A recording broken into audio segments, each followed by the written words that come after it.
안녕하세요, 찰리브라입니다. 이렇게 시장 상황이 되게 불안할 때는 저는 잠을 좀 저녁에 밤에 좀 일찍 자거든요. 그래서 어저께 8시 반에 잤어요. 8시 반에 자가지고 새벽에 3시가 되기 전에 깼거든요. 그리고 나서 뭐 이런저런 트윗도 보고 미디어사에서 나온 뉴스들도 보고 그래서 이제 추려가지고 오늘 영상에서도 이제 압축해서 말씀을 드리려고 하는데, 이 차트를 그리신 분 견해하고 다른 인플루언서, 유명 차티스트들 얘기를 접목해서 마지막 결론 도출해서 이제 말씀을 드리려고 하는데, 뭐 금방 여기서 급작스럽게 뭐 11,000달러를 금방 뚫을 거예요, 이렇게 말씀하시는 분들은 단 한 사람도 없어요. 근데 어저께부터 해가지고 롱으로 들어가신 분들이 꽤 돼요, 사실은. 그리고 그분들 중에 이제 대부분이 말씀하시는 분들이 뭐냐면, 이게 단기적으로 불안한 장세가 있을 수는 있다. 그러니까 여기서 지금 제가 방송 녹음하기 전에 1,520달러였거든요. 그래서 여기서 1,600달러를 뚫으면 나쁘지 않게 흘러갈 가능성이 높죠. 1,600달러를 뚫어서 지지를 한다면. 그러나 여기서 1,549달러 요쯤까지 올라간다면 결국에는 1,250달러까지 또다시 하락을 해서 요 박스권 장세가 하루 이틀 며칠 정도는 유지할 가능성이 높다라는 얘기를 하시는 분들이 몇몇 분들은 계시거든요. 그리고 그 순간이 지나고 나서 결국에는 1,700달러를 뚫어서 다시 1,600달러 지지선을 긋고 그 다음에 11,100달러를 뚫는 어떤 이 긍정적인 모습이 나오지 않을까라고 이제 생각하시는 분들이 몇몇 분들이 계세요. 그래서 뭐 그분들 의견이 뭐 100% 맞겠어요. 어떻게 될지는 모르겠지만 어쨌건 뭐 차트적인 관점의 기술적 분석으로 있어서는 그래도 타의 추종을 불허하는 사람들 견해기 때문에 그렇게 그분들이 이제 견해 피력을 하셨고, 저 같은 경우도 그냥 분할 매수로 어저께서부터 이제 진행을 해서 뭐 약간의 지금 시세 진폭이 있긴 하지만 어쨌건 좀 지켜봐야죠. 그리고 또 한 가지 이제 드리고 싶은 말씀이 포브스 블록체인 50이라고 해가지고 요 제목으로 해가지고 포브스지에서 그 블록체인에 관해서 심포지엄을 개최했는데, 여기 나오는 패널들이 대단한 사람들이 되게 많아요. 여기 보면은 그 조셉 루빈, 콘세시스, 코어 펀더면서 CEO인 분, 이분이 대표로 이번에 나왔고, 그리고 하이퍼 레저, 자 리플사하고 이제 관련돼 있는 데죠. 그리고 다른 크립토 가상자산하고도 관련돼 있는 데가 하이퍼 레저사고, 그리고 여기 리플사가 이번에 참여를 하고 ING가 참여를 했고, 그리고 R3 코다라고 해가지고 여기도 이제 참여를 했어요. 그래서 리플 코인 가지고 계신 분들이 아마 되게 많이 힘드실 거라고 생각을 해요. 근데 뭐 일들은 열심히 지금 하고 있으니까. 그리고 특히나 이제 거대 세력이 개입돼 있는 코인들은 더 많이 아마 짜잘한 알트 시총 낮은 코인들보다 수익률이 더 낮거나 더 힘든 코인들이 아마 더 많을 거예요. 장난질이 더 심하고. 그래서 그 특징이 있어요. 진짜 큰 손 세력들이 이제 고래들이 잡고 있는 코인들 같은 경우는. 근데 시세 펌핑이 일어나면 짜잘한 알트코인 수익률을 능가할 가능성이 높기 때문에 여러분들은 아마 투자하고 계시다고 이제 저는 생각을 합니다. 저도 마찬가지로 뭐 그런 코인들을 이제 추종을 많이 하고, 사실은 그레이스케일 자산운용사에 있는 포트폴리오에 있는 코인들이 사실은 고래들 장악력이 되게 높은 코인들이 많아요. 사실 알고 보면. 그래서 장난질도 더 심하죠. 시세 뭐 폭등이나 폭락도 더 심하고. 자, 그리고 어저께도 이제 이 얘기를 이제 제가 드렸는데, USDC에 관해서 스테이블 코인 관련해서 그 미국 연방 규제기관 OCC하고 국립은행들이 디지털 달러에 관해서 지원하도록 허용을 했다, 뭐 이런 얘기들이 나왔는데, 제가 오늘도 이 뉴스를 가지고 나온 이유는 이렇게 불안한 장세 속에서 왜 이들이 지금 미국 금융감독청하고 왜 미국 증권거래위원회에서 왜 달러 준비금을 미국에 있는 대부분의 국립은행에 규제를 허가를 했냐, 이거에 관해서 이제 좀 디테일하게 말씀을 드리려고 하거든요. 그래서 제가 이해하고 제가 유추하기에는 어떤 느낌으로 받아들였냐면, 여기 보시면은 대표적인 게 사실은 서클사예요. USDT 사보다는. 그래서 USDT는 제가 개인적으로 생각하는 건 빅비넥스가 홍콩 쪽이잖아요. 근데 서클사는 골드만삭스가 이제 배후에 있으니까 사실은 더 어떻게 보면 미국 친화적이고 달러 친화적이라고 보시면 된다라고 저는 생각을 하거든요. 근데 여기서 제레미 얼라이어가 어저께 무슨 얘기를 했었냐면, 오늘 발표된 미국 재무부 통화감독국 OCC의 지침과 논평은 발전을 위한 상당한 진전을 나타냅니다. 네. 이 얘기를 했었는데 저도 이분이 왜 이 말씀을 하셨는지 저도 이제 느낌은 오거든요. 왜 이런 말씀 하셨는지.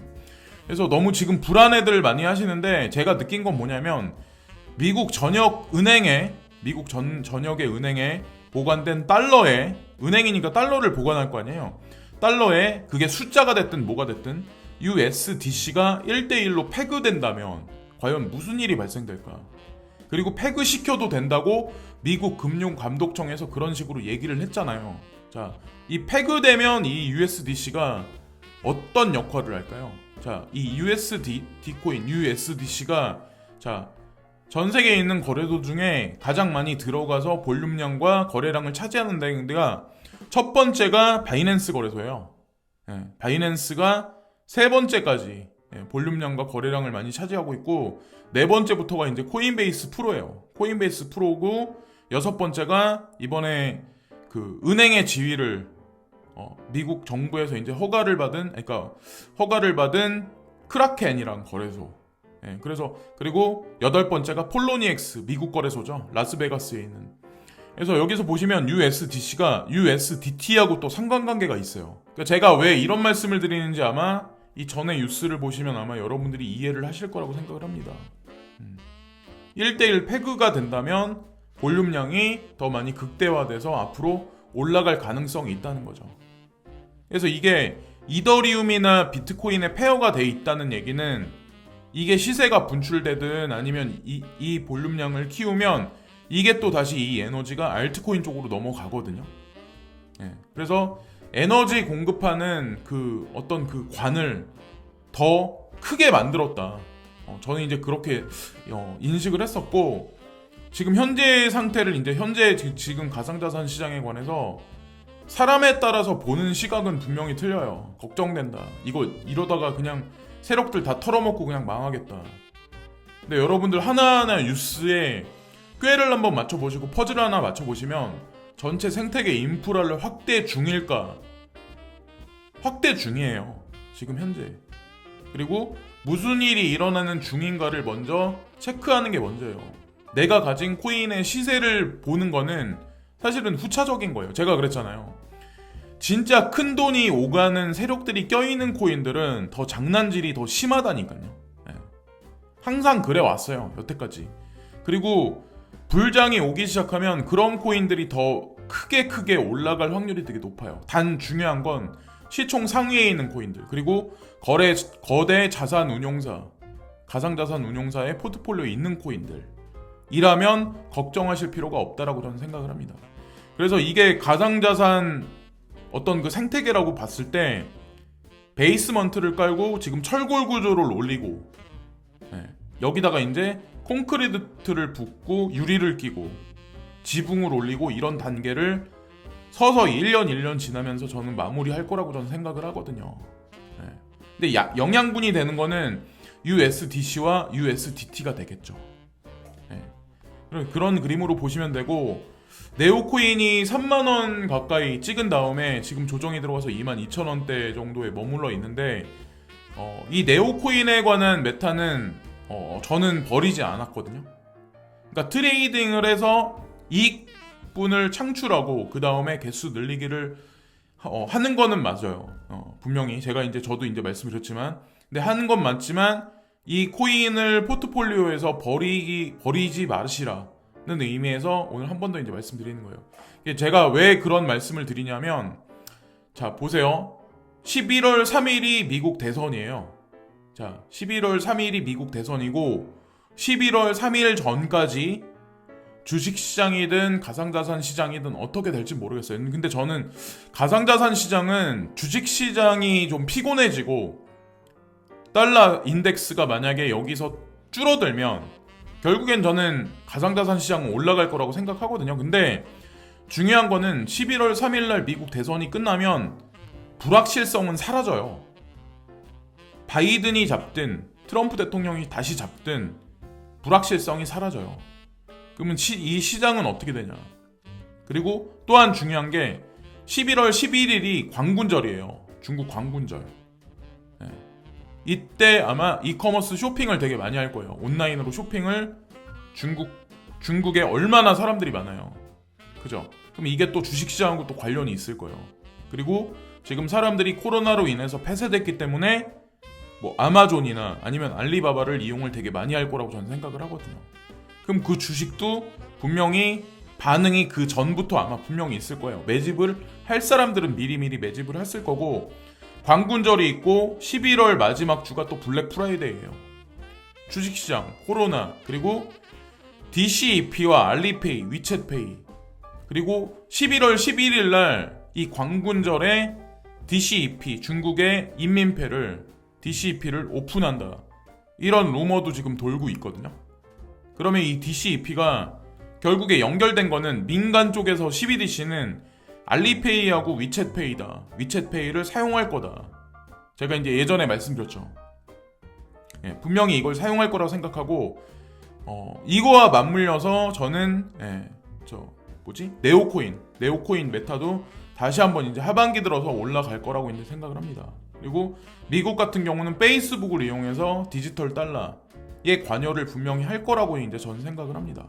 뭐 리브라를 뭐 죽이네 마네 지금 그러고 있긴 하지만, 자, 그렇게 생각하면 어떨까라고 생각을 하고, 그리고 여기 보면 디지털 커런시 그룹 있죠. 베리 실버트가 오너인. 여기 보면 플러 블록체인이라는 그런 회사가 있는데 이게 NFT 관련한 코인이거든요. 근데 NFT에 관련해서 어저께 밤부터 오늘 새벽까지도 이거를 쉘링한다고 할까요? 이거에 관해서 립하는 사람이 상당히 많아요. 왜 그런지 제가 그 이유는 모르겠는데, 캐나다 사람들만 이 코인을 받을 수 있거든요. 거래를 할 수 있거든요. 근데 이게 날짜가 뭐냐면 DCG에서 리트윗 해가지고 저도 이제 이거를 보게 됐는데 22일 날부터 다음 달 2일까지. 그러니까 지금이에요, 지금. 네. 그리고 옥션, 경매는 그 6일 날, 다음 달 6일 날부터. 그래서 어쨌든 23일 날부터 거래가 시작되는데 스테이킹 되는 건 2일 날이다. 제가 드리고 싶은 말씀이 있는데, DCG에서는 NFT에 관해서 관심이 되게 많은 것 같아요. 네, 베리 실버트도 그렇고. 베리 실버트는 마나코인이라고 하는 NFT 코인에 관해서도 이미 본인이 직접적으로 본인 트윗에 올려놨잖아요. 그래서 이것도 간접적으로 이미 투자가 진행된 건 아닐까라고 우리가 한번 유추 한번 해볼 수 있지 않을까. 그리고 NFT 메타가 분명히 어느 순간에는 돌아갈 거라고 생각하거든요. 디파이 메타도 돌아가지만 NFT 메타도 돌아가고 저장성 코인 관련해서도 분명히 돌아갈 거라고 이제 전 생각을 하는데, 여기 보시면 코인리스트라는 데가 있어요. 파일코인 1차 유통 채널을 본인들이 얘기를 했었는데, 예전에 그 커스터디 비용 없이 코인리스트 월렛에서 토큰을 직접 받을 수 있게 될 예정이다. 한편 파일코인 메인넷은 9월 중하순 출시될 예정이다. 이게 어저께 본 거거든요. 9월 22일 날 코인리스트를 보면서.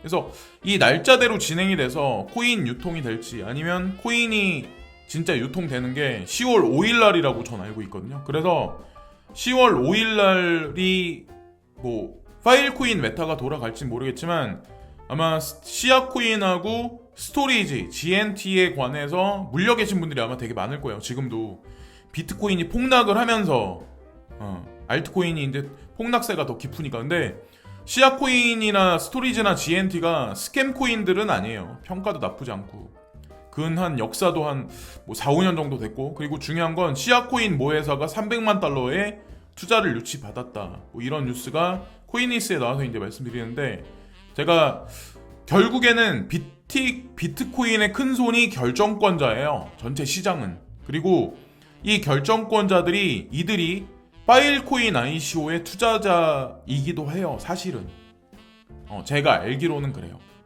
그러니까 유수의 그 파일코인이 ICO를 했을 때 전 세계 가상자산 관련한 뭐 어떤 그 그레이스케일 자산 운용사 같은 그런 투자사들이 이 ICO에 투자를 되게 많이 했었다고 제가 말씀드렸잖아요. 그러니까 어쨌건 이들이 주무르기 때문에, 방향성을 주무르기 때문에 파일코인을 시장에 출시하는 것도 이들이 주도를 해요. 그래서 이 메타가 돌아가면 다시 한번 돌아갈 거예요. 그래서 당분간 시장 상황이 되게 안 좋을 때 저점 분할 매수로 요런 코인들을 매수해가지고 요 메타가 돌아갈 때 수익을 익절을 하시는 것도 제가 보기에는 소액 정도는 나쁘지 않다라고 이제 생각을 합니다. 한 번 더 이제 말씀을 또 드리는 거고, 여기서 보시면 USDC 준비자산 규모의 토큰 발행량을 상회했다. 그래서 서클사에서 이제 그런 얘기를 하는 거죠. 우리가 찍어낸 USDC 양보다 그 패그된 준비되어 있는 그 달러량이 훨씬 많다. 그렇기 때문에 되게 안전하다. 이번에 감사를 받았는데 그렇게 결과가 나왔대요. 그래서 미국 전역에 있는 은행들이 지급 준비금을 준비 중이다. 달러에 관해서, USDC에 관해서. 이런 일이 일어나면 USDC가 얼마나 많이 찍어내겠냐는 거죠. 제가 생각하는 거는. 그래서 그냥 저는 모르겠어요. 저는 앞으로 진짜 큰 돈들이 이 가상자산 시장에 되게 많이 들어올 거라고 생각하거든요. 특히나 이제 세력들이 개인들을 배제하고서라도. 그리고 좀 이건 불안한 얘기일 수도 있는데 25일 날이 비트코인 옵션 만기인데 이더리움도 25일 날이 옵션 만기 날이에요. 그래서 이더리움 월드뉴스는 대규모 옵션 포지션 청산은 약세장과 동조해 이더리움 가격 추가 하락으로 이어질 수 있다고 진단했다. 이 뉴스가 나왔는데 반대로 갈지 어디로 갈지 알 수 있는 사람은 아무도 없어요. 근데 어쨌건 단기적 변동성이 증대일 뿐이지 결국 요 구간만 지나면 저는 또다시 그냥 긍정적인 어떤 그 장세가 펼쳐지지 않을까라고 이제 전 개인적으로 이제 생각을 하고 있습니다. 그래서 불안한 어떤 그 장세 속에서 너무 불안해하지들 마시고, 매수를 하시려면 항상 이제 분할 매수로 이 단기적 변동성 장세에 대응하는 길은 개인들이 할 수 있는 거는 그것밖에 없다라고 생각을 해요. 그래서 어쨌건 불안한 장세 속에서 오늘도 시청해주신 모든 분들께 진심으로 감사드리고요. 오늘 하루도 즐거운 하루를 되세요. 구독과 좋아요 끝으로 부탁드리겠습니다. 목소리가 되게 피곤하게 느껴지네요. 제가 들어도 아침에 새벽에 너무 일찍 해가지고 감사합니다.